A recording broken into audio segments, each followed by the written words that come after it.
Hello and welcome. I'm Moira Shori. 2021 marks the 11th annual Zócalo Book and Poetry Prizes. Zócalo Public Square is a creative unit of Arizona State University. Our mission is to connect people to ideas and to one another. Everything we do is free and everyone is welcome. We publish original writing and convene events. Find out more on our website, zocalopublicsquare.org. We are very grateful to Tim Disney for underwriting our prizes and honorable mention awards this year. This entire event has been made possible by his generosity. Today's program opens with a reading of La Mujer from the Zocalo Poetry Award winner Angelica Esquivel. Our sponsor, Mr. Disney, will then present the book prize award of $10,000 to Jia Yang for her book, One Mighty and Irresistible Tide. It's a terrific book and puts Jia in the great company of our previous winners, who include Danielle Allen, Jonathan Haidt, Michael Ignatieff, and Sherry Turkle. Finally, Tomas Jimenez, Stanford University professor of sociology and comparative studies in race and ethnicity, will interview Jia.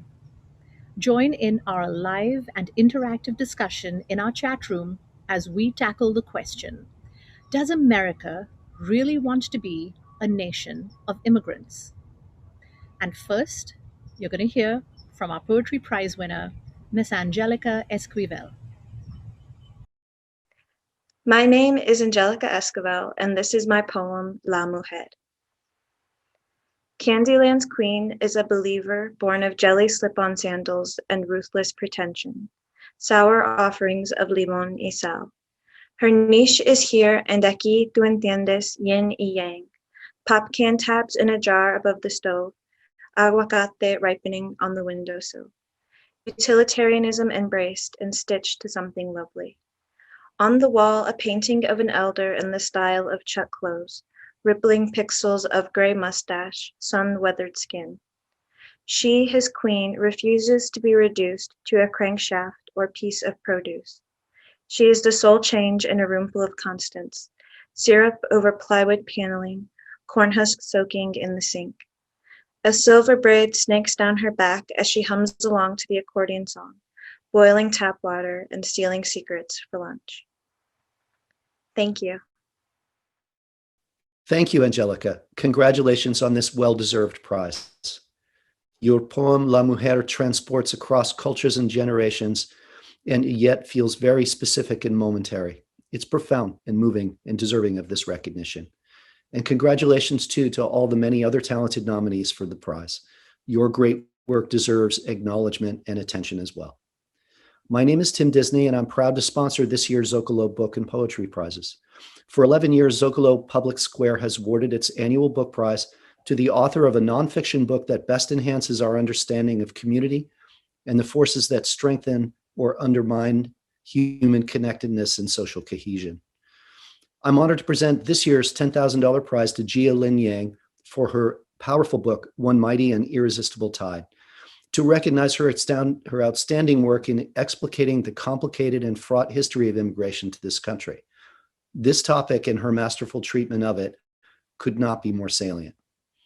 This book stood out for how Jia uses her own family's history of emigrating to America to create an emotional connection as she explores the fight for recognition and representation that generations of immigrants have demanded. Many of those historical figures and issues have receded from public view, but Jia evocative writing brings them to life with an immediacy that makes the history especially relevant today. Jia currently serves as national editor of the New York Times and was previously part of a team that won a Pulitzer Prize at the Washington Post. And now I'm pleased to introduce the winner of the 11th annual Zócalo Book Prize, Jia Yang.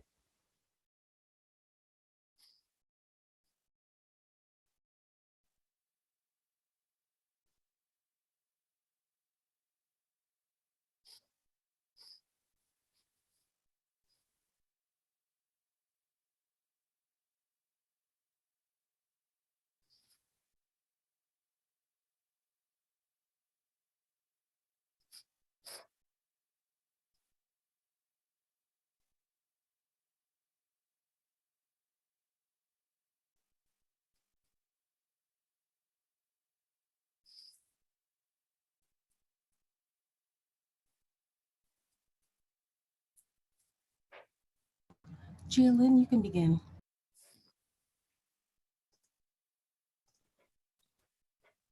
Thank you to the judges of the Zócalo Book Prize. Thank you to all of you for being here this evening. My wildest dream for my book was that it would foster a sense of community. And so the particular purpose of this prize means the world to me. Thank you for seeing that spirit in this work, especially in a year when our sense of community as a country has been so deeply tested. When I started my book in early 2016, I had a pretty straightforward question before me, one that I was a bit embarrassed I didn't know the answer to already. Why was my family allowed to come to this country? Not why did we leave China or Taiwan? That was a story I knew well. This new question was less about where we had left and more about where we had arrived. What was this place that had taken us? What was its purpose? Why us? Why not someone else? This started as a kind of political genealogy project, something that I thought other children of immigrants might find interesting, people whose families had come since 1965 from Asia, the Middle East, Africa, all over the world. Then it turned into something much more strange, because over the 4 years that I was working on the book from 2016 to 2020, I began seeing all kinds of parallels between the arguments over immigration that I was seeing poring over archives and books and libraries and what was going on in our country.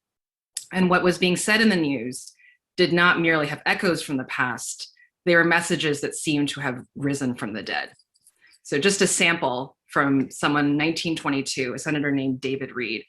This is someone who, no one knows his name anymore, but he was a senator from Pennsylvania who led the charge to pass extremely strict ethnic quotas in the 1920s that essentially cut out Jews, Catholics, Asians, anyone who wasn't from Northwest Europe in an effort to keep the country white, Protestant, and Anglo-Saxon. And this is David Reed in 1922. He says that he's worried that other nations want to, quote, make us the trash basket of all creation by sending us the very worst they have. There is only one way in which the question of immigration can be dealt with. We must not legislate for the interests of any country on the globe except the United States.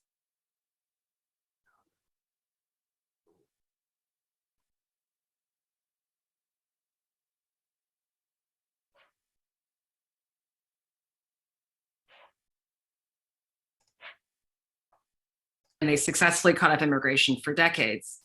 There was little resistance from Americans who took it for granted that, of course, the country's identity was white and Protestant and Anglo-Saxon.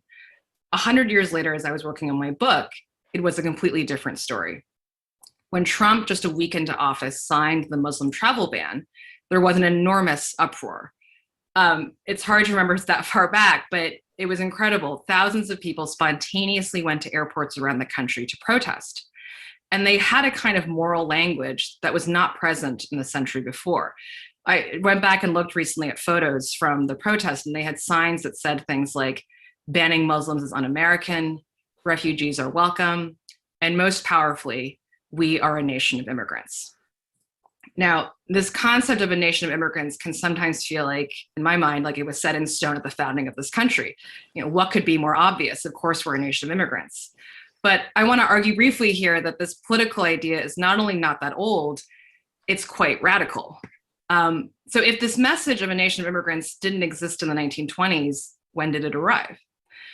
I think the person most responsible for it is a historian named Oscar Handlin, who in the 1950s was a very widely read public intellectual. Handlin was the son of Russian Jewish immigrants. He was born in 1915 in New York. He's part of a historic wave of Jewish immigrants who transformed the city of New York and other places in the country. And in 1951, he wrote a book called The Uprooted, which won the Pulitzer Prize. This book is kind of an unusual book. It's a very lyrical study of immigrants and what happens to them when they come in this country. And it begins with these very powerful words that established Handlin as essentially the creator of an entire field of history studying American immigrants. He wrote, "Once I thought to write a history of the immigrants in America, then I discovered that immigrants were American history." You have to understand, by the 1950s, when this book comes out, thanks to the ethnic quotas I was just talking about from Senator David Reed, there are just far fewer immigrants in the country. This whole idea of immigrants being a large part of American culture had essentially faded and was thought to have been purely a thing of the past. And so when Handlin says that immigrants are American history, he's creating kind of a new romanticized idea of American nationalism that is rooted in immigrants. Before this, the only kind of comparable national mythology is about the American West, but that is sort of the heart of America. But Handlin is really flipping that script. And if any of you remember from being taught in school, the way that immigration began to be taught, that there are waves of these immigrants, people who came from England, then from Germany, then Ireland and Italy, this is Handlin's legacy. He really creates that kind of narrative around immigration history. And Handlin is a popular writer, historian, but he's also politically active.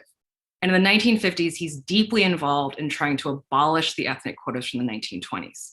And this is a time when Congress is really, for the first time, truly confronting these ethnic quotas. The country is, has had victory in World War II, and yet during the war, because of the quotas, it was tragically unable to admit nearly as many Jewish refugees from the Holocaust as many wanted. And so after the war, there's really an effort that Handlin is part of to abolish these quotas once and for all. And Handlin literally testifies before a presidential commission that President Truman has started looking at how the laws need to be changed. It fails, but when you look at the arguments, what's so interesting is that they're less about who's coming in the future. They're much more about the symbolism of who is already here. The ethnic quotas ranked people by desirability. So it effectively said, if you're Jewish, if you're Catholic, you're less desirable than someone who is British. And so this is a time when people who are Jewish, who are Italians, Irish Catholic, are really trying to say that they belong in the country. They're not even necessarily immigrants. They're sometimes descendants of them, but it's all about whether they truly belong. And no one at this time in the 50s and 60s embodied this journey to the mainstream of these immigrants and their children more than John F. Kennedy. So Kennedy in the 50s is a young Irish Catholic senator on the make, and he basically takes Handlin's message and writes a pamphlet called A Nation of Immigrants. Now the pamphlet is a little bit funny. It's basically the Anti-Defamation League goes to Kennedy's office and says, would you write this sort of short pamphlet for us, sort of celebrating this legacy of America as a nation of immigrants? And he does, and you see language that's very much from Handlin's work. He says things like, there's no part of America that has not been touched by our immigrant background. Later, when Kennedy's president, he tries as well to advance legislation that will abolish these ethnic quotas from the 20s. And he begins to try to turn this pamphlet into a book. Tragically, this book is deep in edits with Arthur Schlesinger Jr., the historian, when JFK is assassinated in 1963. And the book ultimately is published posthumously, and the first printing sells out immediately. When Johnson takes over, he basically takes Kennedy's unfinished mission, including this immigration effort to abolish the quotas and all of the civil rights laws that he passes, and he basically says that this is a martyr's cause.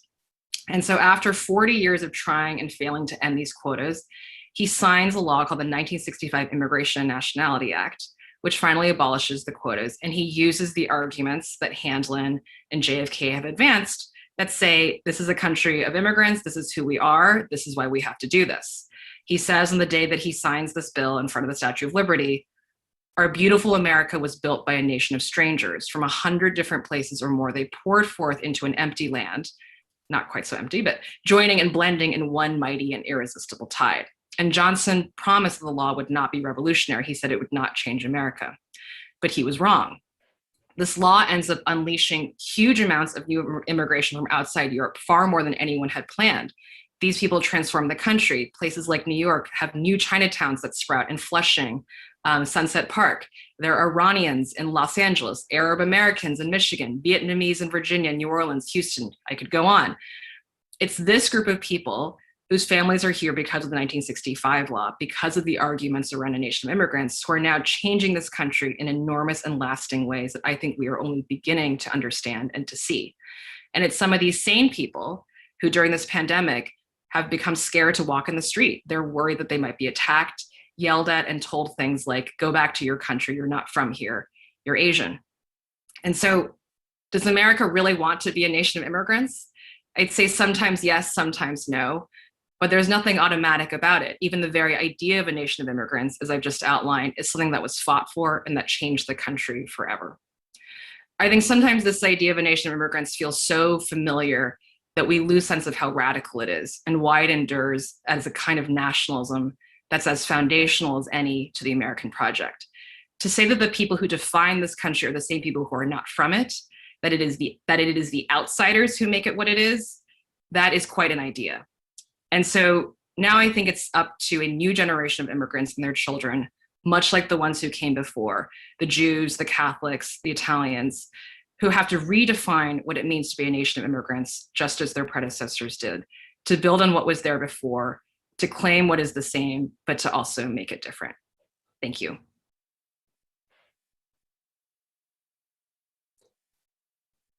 Jaylin, thank you so much for those comments. Thank you for writing this book, and congratulations on receiving this much-deserved award.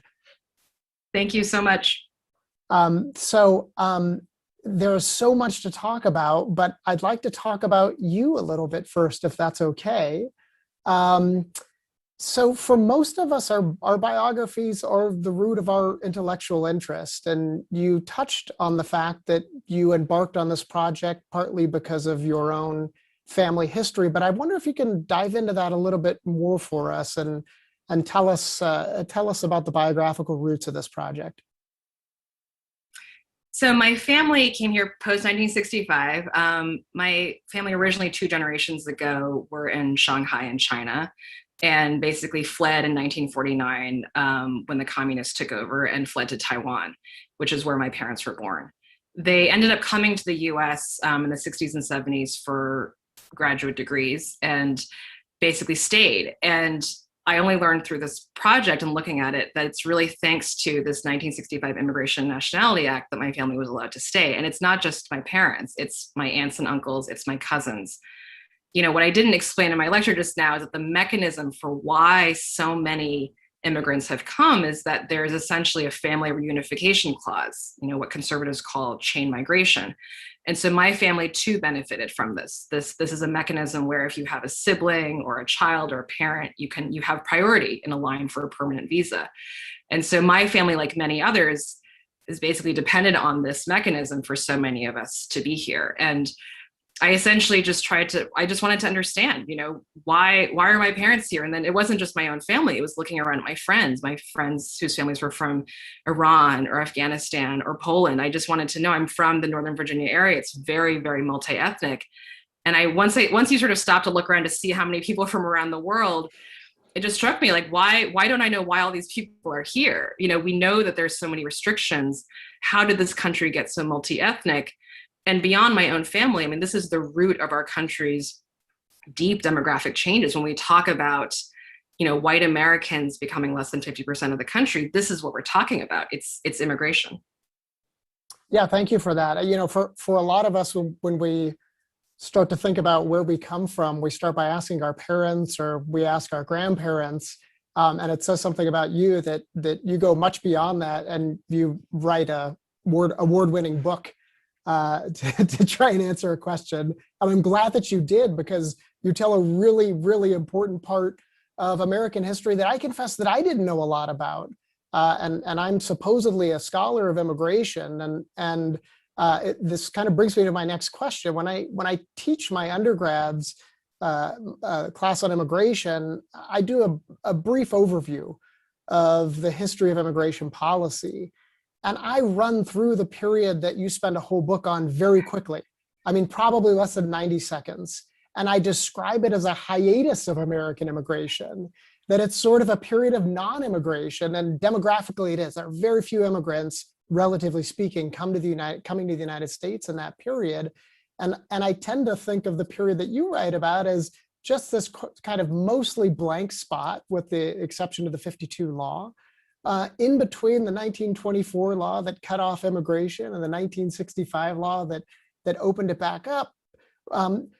But tell us more about why you chose this particular period, when I think most of us think of many other periods in American history as being much more relevant to immigration. It is a weird period because it's just a series of failures. You know, it's people trying over and over and over. I was trying to say in my lecture a little bit, but like, they are failing every time. I mean, it is like in a way, it's so bad that even though I know the history well, I still am astonished that the 1965 law happens, because I know so deeply how many people tried to end these ethnic quotas from the 20s and utterly failed. I mean, didn't even come close, right? But it turns out, I think if you look at that period more closely, despite the kind of headline failures to change immigration laws, there's all this churning happening underneath, right? So when I was just talking about building this moral argument of a nation of immigrants, that stuff is happening. And even the question of what it means to be like a mainstream American is changing too. So I think whiteness, that who counts as white, is changing, right? So you have all these Jews and Catholics who come in, between, let's say, the turn of the 20th century, and they seem like utterly foreign to people when they come. I mean, now, because of our kind of conception of who counts as white, it would seem weird to differentiate between an Italian American, an Irish American, a Jewish American. But at this time, people are really kind of horrified at their arrival and how different they seem. They're deeply worried about their assimilation. It's between the 1920s and 1960s that this group really does sort of announce its own assimilation. They're basically saying, we are part of the American project. And that's why they're so eager to abolish these quotas. I mean, I think that's why immigration is not really just about who's out there and wants to come in. It's about who's already here and whether they actually belong. And that's how the people who looked at this whole fight, that's how they saw it. They didn't see it as being about sort of a potential relative coming of their own.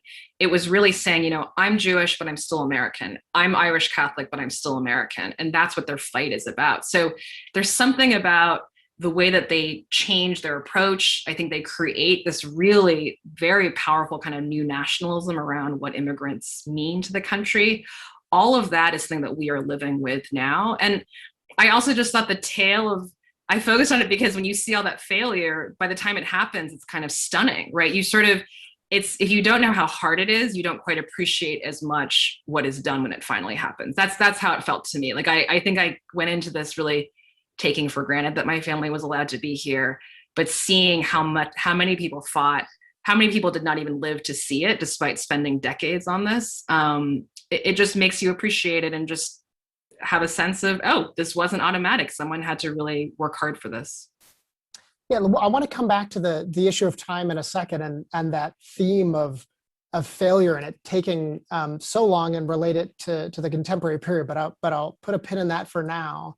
And I want to ask you about the people involved here who, as I think you just mentioned, and as you tell so eloquently in the book, sort of failed over and over again until, by some stroke of a miracle, it seemed, they got rid of the quotas and passed the 1965 law. But going back to like the way that I teach this period or any period of immigration history, I kind of tell it as involving a bunch of disembodied branches of government and these laws that just sort of seemingly emerge out of nowhere. But that's not at all the way you tell this story. It is a character-driven story. We learn about the deep biographies of people like Emmanuel Seller and Pat McCarran and Harry Truman and Mike Massaoka and Lyndon Johnson and aides to the president, et cetera, et cetera. So you could have told this history as a more kind of disembodied, less biographical account. But tell us a little bit about why you chose to tell a more character-driven account, assuming that you buy that characterization of your book. That is what I tried to do. I mean, I think the reason, when I read history, I love reading history books. Those are the types of history books that I really just enjoy. But also it felt like it was necessary to understanding how any of it had happened at all. I mean, pretty much everyone who's central in this, including deep opponents, have some very personal connection to whether this country is a nation of immigrants. So you have someone like Manny Seller, who, again, is one of those names, no one really talks about him anymore, but he was chairman of the House Judiciary Committee for many, many years. And essentially, he was LBJ's partner in all of these, really foundational landmark civil rights laws that were passed in the 60s. But Manny Seller is in Congress from the 20s into the 70s, like into the Nixon administration. And he's the grandson of German Jews. And so that changes how he sees immigration. It's like he thinks of himself as someone who's very much from an immigrant background, even though his parents are American born. He's from Brooklyn. He grows up surrounded by, Italian Americans, Irish Americans. He just takes it as part of who he is, that he's of an immigrant past, a recent past. Same with someone like LBJ, right? Sort of an odd, he doesn't have immigrants recently in his past, but he's from Texas and he spends time teaching Mexican Americans, and he actually gets involved briefly during World War II with getting people out of Europe, saving Jewish refugees. JFK, again, not himself an immigrant, but completely rises in political power off the idea that he is kind of a quote unquote minority, right? He's almost an Obama-like figure in a way. If you go back and read how people describe him, they call him a minority. They say that he symbolizes that, we have arrived, we being, again, these sort of more marginal white ethnic groups that we're sort of struggling to really say, like, we're really here, we're really American. So all these people just have very personal reasons to care about immigration. And it just seemed like, to explain how it happens, you have to know this personal history. And of course, that struck me because I bring a personal history to it too for my own interest. And I just loved exploring through all these different people. How did they think of their own identity? JFK was someone who really spent almost no time in Ireland in his life. But he becomes kind of more Irish as he ascends politically. And that's why immigration becomes such a big priority for him. Yeah, so let's go back to the issue of time and actually maybe like zoom in on one of the characters who at least inspired my next question, which is Emanuel Seller.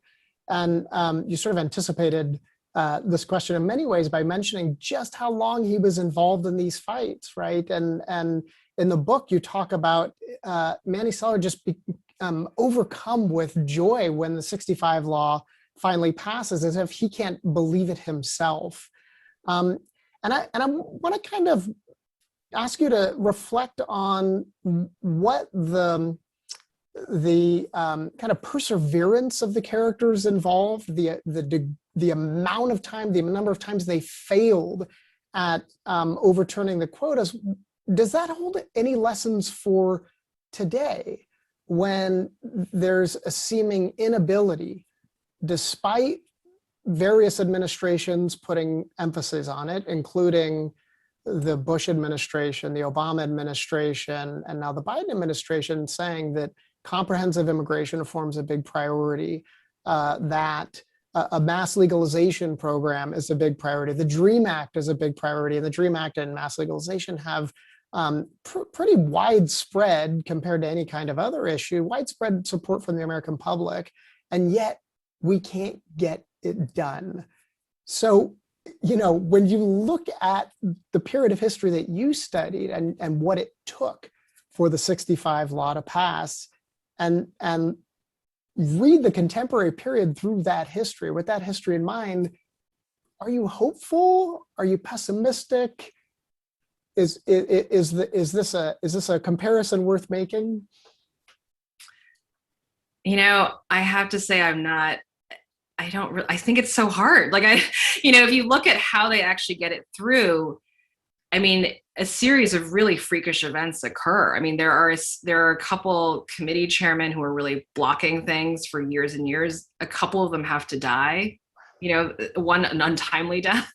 I would argue JFK, when he's trying to push through this reform, he's not getting anywhere with it. It's not happening. He's trying to publish this pamphlet again as a nation of immigrants to kind of gin up more support, but it's going nowhere until he dies in this tragic way. And LBJ can sort of take the moral momentum of that moment and the country in mourning to pass all kinds of legislation, including this immigration law.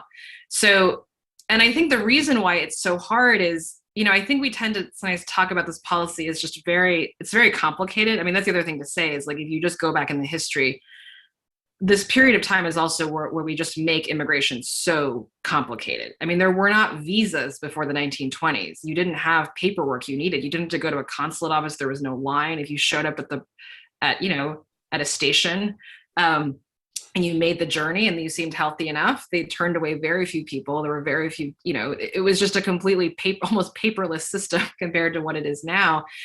But I guess I'm trying to say, like, it's not simply because it's complicated, I think, that we struggle to pass legislation dealing with it. It's that it's really foundational. It's again, not just about who's going to come, but it's about who counts now. And it's just very hard to get to the heart of these questions. I mean, even if you, to figure out who can come and who can't. I mean, I think during the Trump years, it felt morally more straightforward for people who are pro-immigration. It just seemed like, well, we're not doing that. But when you have to ask yourself, so what are we doing instead?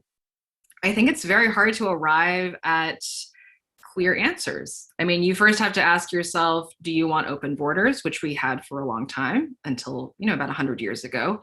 If you don't, and you want to cap the number of immigrants, what number? What number makes sense? And how would you find this number? And it's a number that as a country, we kind of have to agree upon, like how many do we want to take? It's sort of like the refugee number, right? That's been fought over recently with the Biden administration.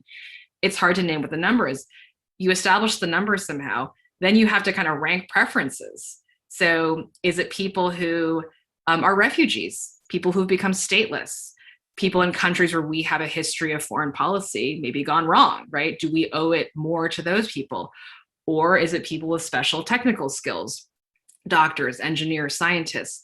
Or is it people who have family, right? Or is it people, like, there are all kinds of ways of looking at it. And I just think it's so deeply morally complicated to figure this out that, to me, that's fundamentally why we struggle so much to do this. I think if you read the book, it doesn't make you terribly hopeful for change.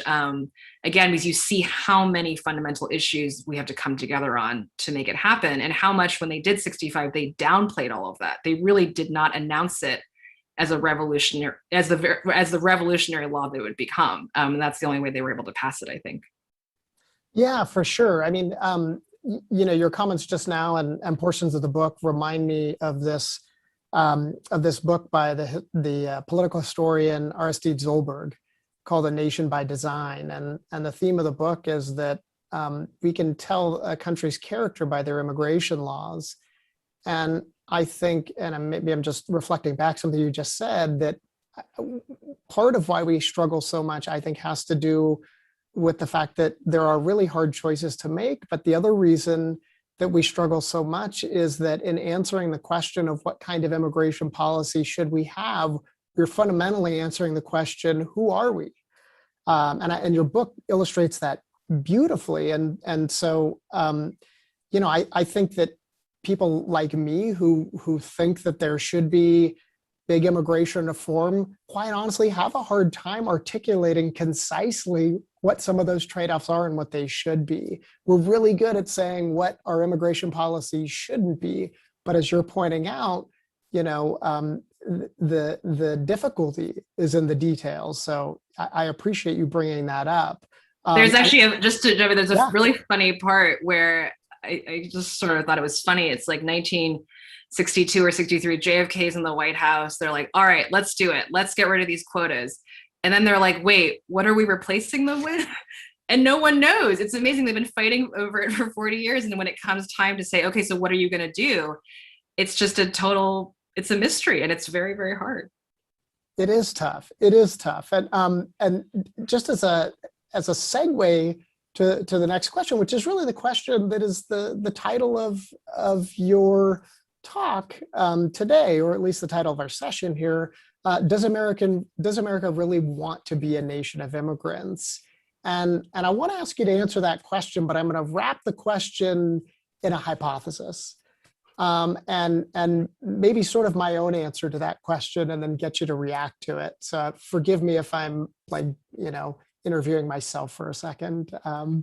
But so the hypothesis is this: is that we do think of ourselves as a nation of immigrants, but rather we don't think of ourselves as a nation of immigrants. We think of ourselves as the descendants of immigrants, and so we are a nation of descendants of immigrants, and we're very comfortable with being nostalgic in all the ways that the key players in your book are about an immigration wave that has come and gone. But when immigrants are coming here and they themselves are struggling with a process of adjustment, of learning a new language, of adjusting to a new legal status, of adjusting to a new social status, new kinds of racial identities, transformations of the way that they think about themselves ethnically, And at the same time, established Americans are struggling with how to make sense of the country, their neighborhoods, religious institutions, schools, in view of these changes. That's much harder to say we are a nation of immigrants. So the proposition that I want to put on the table is this, that we're not a nation of immigrants, we're a nation of descendants of immigrants. And so, if you were to take stock of the situation today in view of the history that you wrote about, I'm doing a lot of wrapping here, wrapping the proposition I just gave you, how do you answer the question, do we still want to be a nation of immigrants? Well, there was a very kind of weird poll that came out, I think not long after the election or right around that time, where I think it's Gallup has been asking the same question on immigration for many decades now, I think going back at least to the 50s and 60s of, do you want more immigrants than we're taking in now? Do you want to keep it at the same level, or do you want to decrease it? And what was so weird is that soon after the election, they did the poll, and for the first time in history of taking it over all these decades, there were more Americans who said, yes, I want more immigrants, than said I want less, or keeping it at the same, which is astonishing. I mean, I took from that to be that Trump had so, politicized immigration, made it so partisan that when people hear, do you want more immigrants? Do you want fewer immigrants? People just translated that into being pro or anti-Trump. But it struck me that in this moment where our kind of allegiance to these ideals about immigration, the country really kind of rejected in a lot of, Trump unleashed a lot of racism, but that polling, and I think the way that people responded to Trump's immigration policies tells me that a lot of the country said, no, we are a nation of immigrants. This is so fundamental to who we are that doing this is completely, antithetical to what we're about. It was so extreme that I think people didn't realize. I remember seeing people when Trump would do something to restrict, not just illegal, but legal immigration, people would say, this isn't who we are. Like, this is ahistorical. We've always, and I don't think people know this history that we've turned the spigot on and off very, very hard over the years. But I think that kind of knee-jerk moral outrage tells me that the country on some level does want to be a nation of immigrants. I think there's something kind of almost narcissistic about it too. It's like, we're the best country. Everyone wants to be here, right? Like, it's sort of, if everyone wants to be here, then it means that we must be the best. So, but to your point, it also struck me during the Trump years that a lot of people on the left were almost treating immigrants as like, mascots, right? It's like, we love immigrants. They're who we are. And yet it made me wonder, it's like, well, we have all these undocumented people. We have, at least 23 million by anyone's count, and they're not treated particularly well. The people who are in our midst as immigrants, to your point, they don't have documents. A lot of them live in fear. This is not, if the country loves immigrants so much, then why are there all these people who are living in our midst who, don't have equal rights, can't vote? So there is something also a little bit, I don't know if it's hypocritical, but it just seemed funny to me that there was so much moral outrage over Trump, but there was sort of fewer questions being asked about how we treat the immigrants who are in our midst. For sure, yeah. One of the things that that I marvel at, and I think is captured in many ways by the change in the answer to that Gallup poll about whether you want more immigrants, the same number, or fewer immigrants, is really that we've actually become much more positive in our views about immigrants and immigration over time. The share of people who say that immigrants contribute more than they take has gone up over time. The share of people who think that they would like to see a pathway to citizenship for people who are currently undocumented has stayed steadily strong, and in fact gone up slightly among Republicans over time. So if I had to characterize Americans' views of immigration, it's partly ambivalence, but I would say that it's tipping a little more, as you alluded to, the kind of pro-immigrant side of things. My own research, I've done some survey research, some experimental research, and then some in-depth interviews. And the in-depth interviews is where you really see that ambivalence come about. You see people drawing on their experience, even people who are ardent Trump supporters who, in a kind of knee jerk, would say that they think we should kind of close the borders. But these people, if given the time, and they don't need that much time to talk about it, really express their ambivalence. Say, well, look, I understand people are coming here to struggle, and they're actually really hardworking people, and I know some of them, and they paint a much more positive view. And I think that kind of sort of ambivalence at the individual level in some ways reflects the larger ambivalence in American society. So at the same time, though, we see all these hate crimes, right? I mean, there's anti-Asian hate crimes now, anti-Semitism, anti-Muslim hate crimes. I mean, I think we forget about the horrific El Paso shooting in 2019. It was an anti-Hispanic hate crime. Like, it's very weird. You're right. It's like people seem more positive. They'll show up at an airport to protest a travel ban. Yet there's also mass shootings. I mean, it's just it feels like a very volatile mix to me, because I think we are working out all these cultural, demographic, political changes. And they're changing is hard. And I think the whole country is kind of trying to process. So who are we now? And that's why I think this 1965 law is so important, because it sort of set in motion all of this. And we're still kind of coming to grips with what it has wrought, really. Yeah, no, that's a great point, and kind of brings me to my next question, which is about polarization. And your account of the period between 24 and 65, I think, flies in the face of competing narratives, contemporary narratives about the American character. There are many narratives about the American character, but I think that there are two that are kind of prominent and that are in some ways read through the lens of the kind of Marvel universe of there being kind of good guys and bad guys.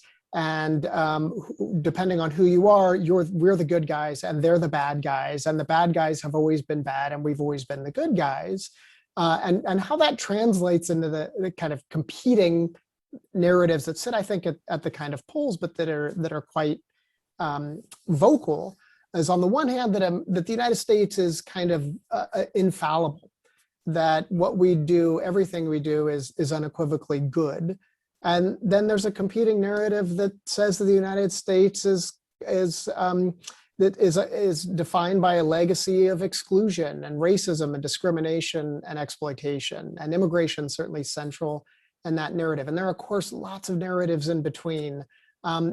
But I want to hear from you, given that you've spent so much time studying the people and studying the events that people regard on different sides of this narrative. And I want to hear how you think about the kind of competing narratives, backward-looking narratives about, I don't mean backward as in like they're normatively, but backward-looking narratives about the United States and its character. Yeah, I worry about that duality that you're talking about, because I think it kind of misses what the power of history can do, which is, in my mind, the central question that any historical effort is trying to answer is not who's a good person, who's a bad person, but how did we get here? Like what preceded? I mean, it sounds almost pathetically simple, but it's like, how did we get from there to here? And that effort to kind of understand the road that we're on, I think to really do it justice, you kind of can't go in looking for necessarily heroes or villains. I mean, in my book, there are people who I certainly feel like have a lot of integrity, believe deeply in equality, in values that I think are pretty normative and we can try to agree on here. But at the same time, I think, if you try to see people in the past that way and then sort of see people in the present, it kind of doesn't give you enough humility, in my mind, about your own place in this universe that is actually morally quite complex. I mean, if you look at this kind of history, you see people seeing themselves as very moral actors. I mean, so Pat McCarran, for instance, who I guess the airport in Las Vegas is now going to be renamed or something, but he until recently, I think, was like the name of the Vegas airport was named after him. He was like an extremely powerful senator from Nevada. he was also very, very anti-immigrant, even though he was the son of Irish Catholic immigrants himself, and who became sort of sheep farmers in rural Nevada. But, he's very anti-immigrant, but for him, there's a deep moral cause there. He's very anti-communist. He sort of, becomes a sympathizer of Franco in Spain because he thinks the fascists there are actually the best antidote to communism. He thinks that he's protecting American values. This is really kind of peak McCarthyist Red Scare times. So I think people in the moment find ways to describe why they're kind of on the moral right side of things.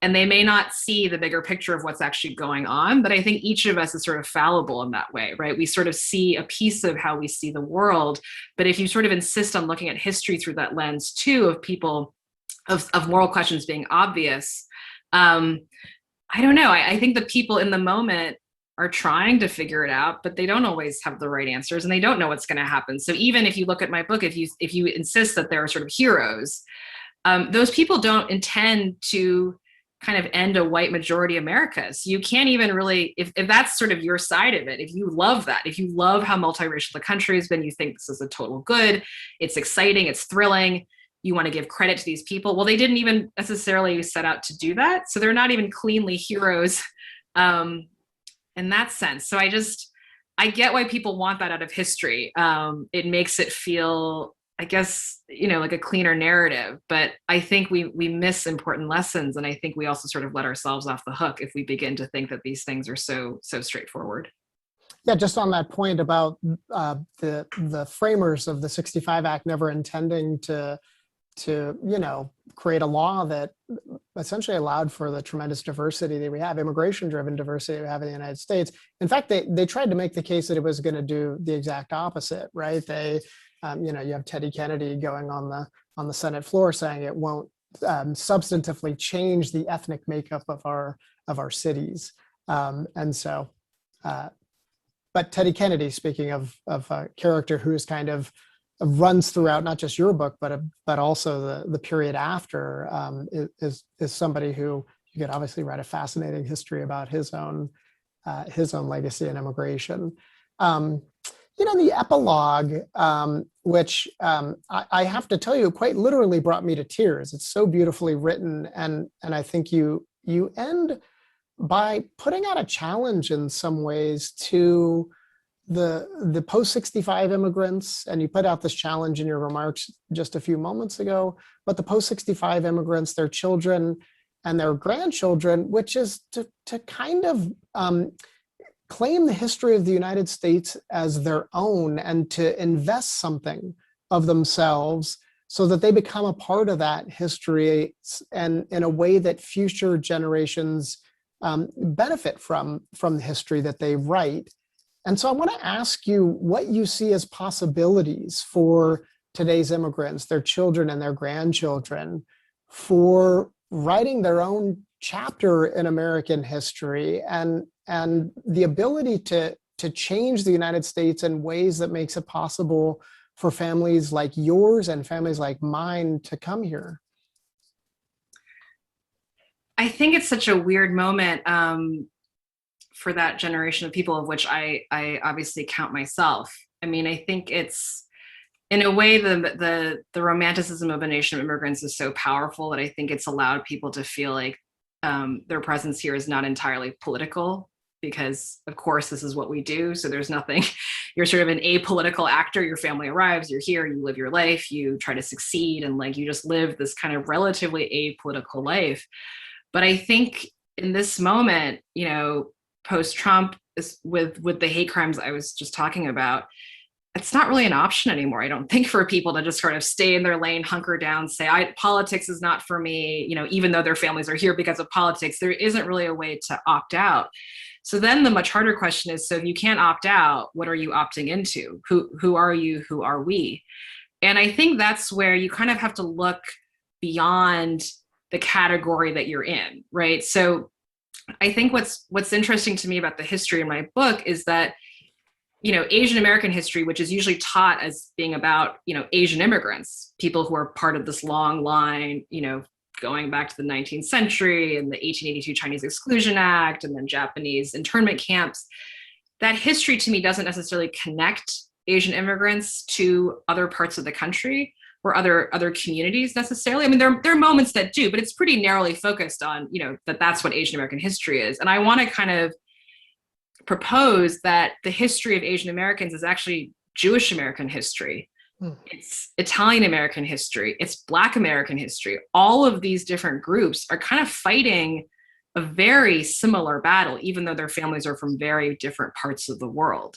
So I think that any kind of political conception for these newer Americans, for their children, for their descendants, needs to account for kind of a broader view of what the fight is, right? So we were just talking about how the law is passed, but no one really intends it to do sort of what it's done. At the same time, I mean, the law is like alongside the Civil Rights Act, the Voting Rights Act, it's a pretty full-throated statement that the country is not going to have, laws based on, actual white supremacy, right? That phrase is tossed around a lot, but this law is from the eugenics movement. It's from people who believe that whites and Protestants are superior, literally. So the law is part of something much bigger. It's part of the civil rights movement. It's part of Brown v. Board of Education. It's part of all the Jews and the Catholics who face discrimination themselves, face political violence, or their effort to belong as well. So I mean, that story is an ugly one. These groups often fight against each other and are pitted against each other. But ultimately, the thing that they want, the thing that these groups that are, at times considered minority groups want, is a full sense of belonging. And so I think for, Asian Americans and others who are trying to figure out, so what is, it's easy to think that if you come from a family of immigrants, you sometimes feel like you're starting from zero. There's no political history. There's no legacy because you're the first to be here. I think my book is what I want my book to be is a way of saying, no, there is a political legacy. There's a political heritage. You don't have to start from scratch. You can see your connections to all these other Americans who came before you, what they fought for, what they literally won that allowed for your family to be here. You and we are part of something much bigger. So when you sort of stare down the task of, oh my goodness, we just arrived, who are we politically? What do we believe? There's a lot to work with. And I think that's why learning American history can be such an empowering thing for newer Americans and newer American families. This is what you've joined. And it's exciting to try to knit together how your family from a totally different part of the world might be connected to people who, were alive over a century ago, who were dealing with very, very similar concerns and issues. That's so beautifully put. I really appreciate that vision.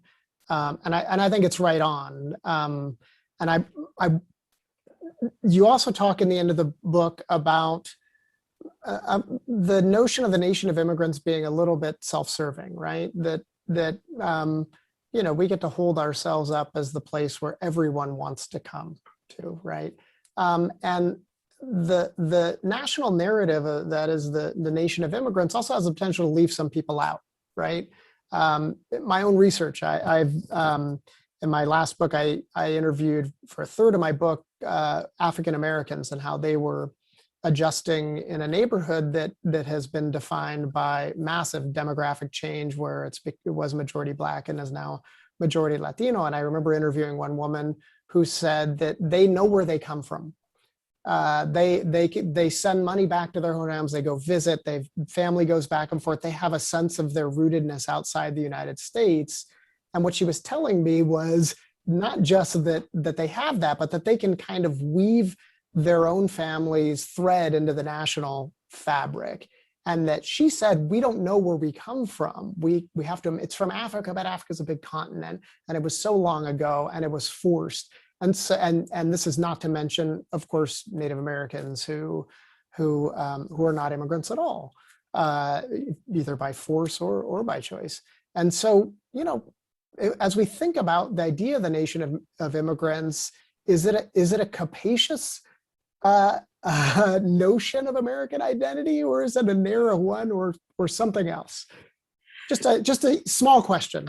That is such a great. I've taken so many questions in my book. I've not heard that one, but I've thought about that too since my book came out. It was a thing that I felt like I was kind of edging toward at the end, but I never quite found an answer. I mean, I think that's right. That like this vision I mean, the vision has like all kinds of other kind of issues. I mean, not to avert your question entirely, but just to take us on a slight detour, even like the melting pot idea, I think there are just analogies we're using that have all these kind of built-in assumptions that are a little bit funny. Like the melting pot is literally about sort of collapsing everyone into kind of one type of person. And you lose any other, there's no hyphenation or no hyphen, whatever you prefer. Like there's no kind of dual cultural identity of any kind.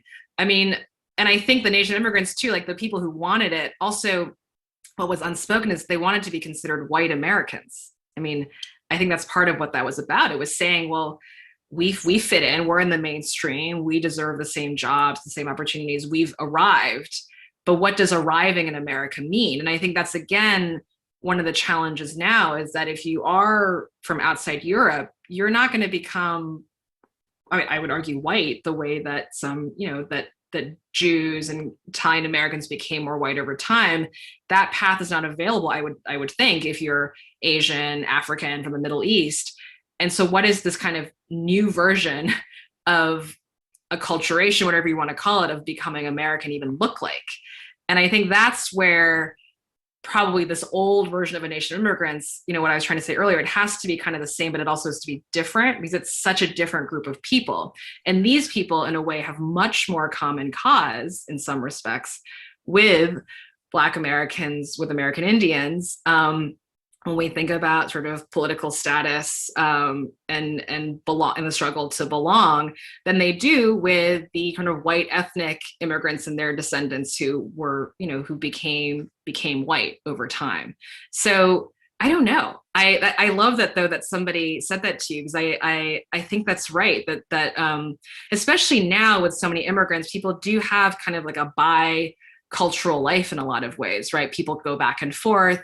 They have family who are in this other country. It's easier to travel. That changed immigration forever, of course, right? So that idea of someone fully being in this country versus another one, I think that is also changing and is yet another challenge to this question of how do these new immigrants really become part of this country? So I want to give our audience out there an opportunity to ask you some questions, and I'm going to read some to you and ask you to answer them. And before I do that, I just want to remind our audience that they can submit questions, and I will do my best to get through as many as we can in the remaining time we have. So I'm gonna go right from the top here. I think this is a question that is a little bit more on a lighter note than some of the heavier topics we've been engaging in, but still a serious question. So the question is, if you had been a journalist covering the journey of the 1965 immigration law at the time, who would you most want to interview?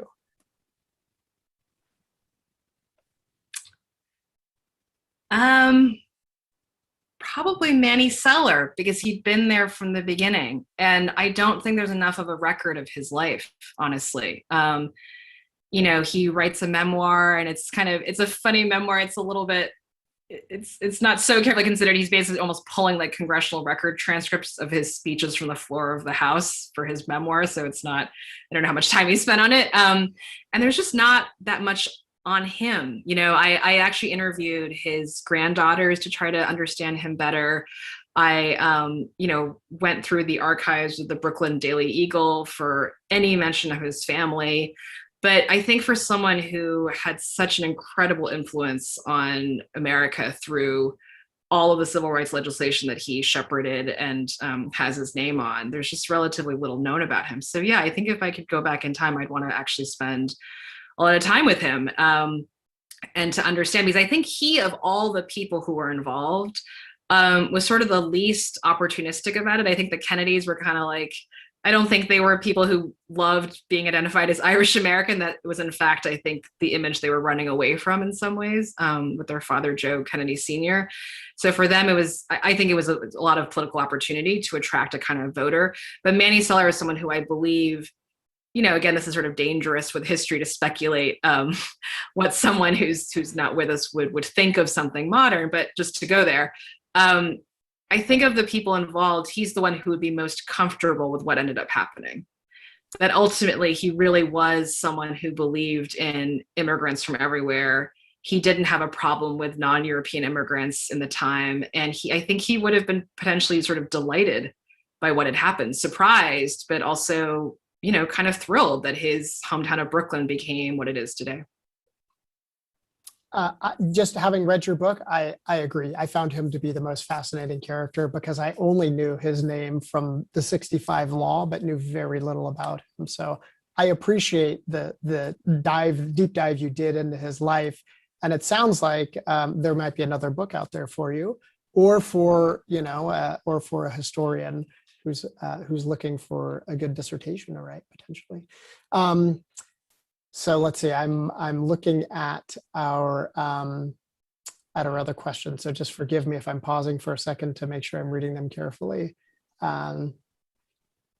Okay, so someone has noted that the term immigrant is divisive and wanted to know if you could comment on the different terminology that we use, and maybe this is asking you to put on your hat as a journalist as well as a historian, but the terms like refugee, migrant, and I'm going to embellish a little bit and add to the question things like undocumented, illegal, unauthorized. There's lots of terminology out there. Could you comment on it, and does it matter and why? I don't think there are easy answers in the journalism that we do either for this. I'll add more, right? Like alien is a very common one. I was surprised to learn in my book, and I don't know if I actually fully resolved this in the writing, but displaced persons was the terminology after World War II for refugees. I think the issue with some of these words is that there's so much from our legal code that they make it very easy to kind of divide people up based on their legal status, which is a part of the story, right? When you're writing about immigration, you do have to deal with whether the person has, the right papers for and what their legal status is. But I think like a word like migrant too, it kind of just immediately, you just sort of get a picture in your mind immediately of who that person is, and it's hard to relate to them. I think for a lot of people, it's like it's that person who's trying to get here and they're over there and they have nothing to do with me. And part of what my book, I think, was trying to do was to try to kind of strip that away, to say that we've built up a lot of these legal categories and specific names for people. And, oh my God, the world of visas, right? Like H-1B, it's just, it's the worst of like official Washingtonese. And all of it just kind of makes it hard to see the people involved and to also feel like you might be one of them, right? Like, that because you have these papers versus these other papers. I mean, I don't even mean this in like a political statement, like we, that we should take in all these people because we're all people. But I just mean like it becomes hard to see the situation clearly, I guess. Like you kind of end up with a foggy view because you just sort of filter everybody through this paperwork, especially when over 100 years ago, again, as I was saying, we didn't have the paperwork. So you didn't have H-1B. I mean, no one would have known what you were talking about. I mean, people still now don't know what you're talking about. But I just think there's something about all these words. I'm not a believer that if you change the words, you're going to change policy or you're going to change how people see things. But it does strike me that we could stand to have a conversation about this. And I think when you know the history, it forces you to see that you are also someone who has papers or doesn't have papers. And I would add, to me, the lesson of Nazi Germany and the Holocaust is that your papers can change in their significance and in their meaning. You can have the right papers today, and it's a political act that you have them, but it's also a political act to take the power of those papers away. So that's why when people sort of lose citizenship and become stateless, I mean, I don't mean to be paranoid, but like anyone can have the political meaning and significance of their papers changed at any moment. It's all a collective political act. It's our legal system that we put together.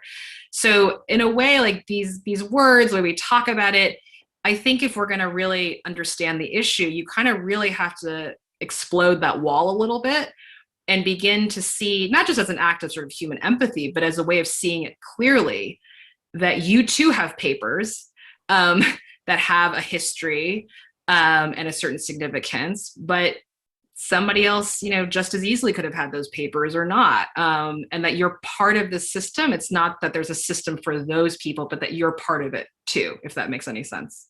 Yeah, that makes a lot of sense. And, as a sociologist, the thing that fascinates me is the way in which the papers you have and become a kind of social lens.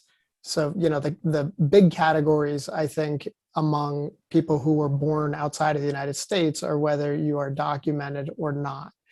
And the notion of being undocumented is, I think, as you rightly point out, it is obviously a legal status, but it is also a social status. It's a social condition, and it is in some ways a social condition for everyone who is in the United States. In that, if you have the papers you're talking about, that the notion of being undocumented becomes a social category that you use to interpret who's in and who's out, not just legally but socially.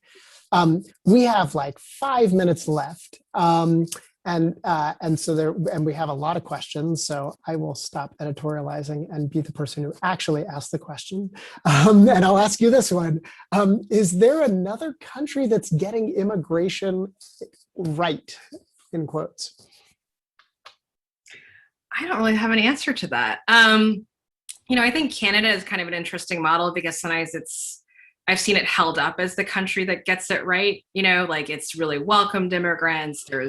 But I think that their model is really, as far as I know, and you very well may know more than I do, is I can't say that I've done a lot of sort of comparative research across modern immigration systems, but their model in my mind leans very hard into the specialized skill priority, right? Like if you're a special person with special skills, we want you, which I think kind of invites this sort of the desirable good immigrant versus bad immigrant kind of paradigm that people talk about, right? That like the immigrants we want are the ones who can do the jobs that we need, right? So that's sort of that's the lens through which you decide who you want. And I try to shy away from kind of what is the good system or the bad system. Not just as to wait. I'm not trying to just dodge the question. I think it's actually not a question for me to answer myself. I think it's a thing that we have to kind of collectively decide what we value. So if you look at Canada, right, like that system prioritizes people with advanced degrees of a certain professional class, and that's who they're going to get. So, they're not, as opposed to saying everyone's going to be a refugee, right? Like and I think there's a moral argument for that. And there's other arguments for other models. So yeah, I don't know that there's some system out there that I would say individually, that's the right one. In fact, I see every one of them and I think, well, again, if you're not going to take in everybody, you're making these difficult choices. So do you want the person who, if they stayed in their home country, would probably be okay? They're a professional class, they're highly educated, they're not being politically persecuted, and they come to your country and sort of bring these skills, but do you want that person above the person who's a stateless refugee, who's been in a camp, who was maybe born stateless in the camp? Why are you picking the doctor over the refugee? I just think you have to kind of ask yourself that. So even Canada, which I think sometimes people, liberals especially, say like that's the model. I think they're making hard choices too, and they're not obvious to me. Yeah, I mean, Canada has a point system, which there are a lot of people who have a very allergic reaction to suggestions that the United States should have a point system, even though it's something they have in Canada and Australia. So we are about at time. I want to thank you for writing this book. I learned, as I mentioned at the outset, I learned a ton from reading this book, and it will forever change the way that I think about our country's history, about immigration history, and the way that I think about the contemporary period. So I want to personally thank you, and I want to thank you on behalf of all of the people who get to read your book, and everyone should go out and buy the book and read it, listen to it on Audible. It really is fabulous. It is beautifully written and full of rich detail that add up to a very cohesive story about an important period in American history that, before I read your book, didn't think was as important as it turned out to be. And I want to congratulate you on winning this award. It is so well deserved. And thank you for spending this time with us and sharing a little bit about the backstory and your thoughts about the book and lots of other themes related to it. Thank you so much. This is just such an honor to receive the prize, to get your thoughtful questions, and just to be here with all of you this evening. So thank you. Thank you very much. Have a good evening, everyone.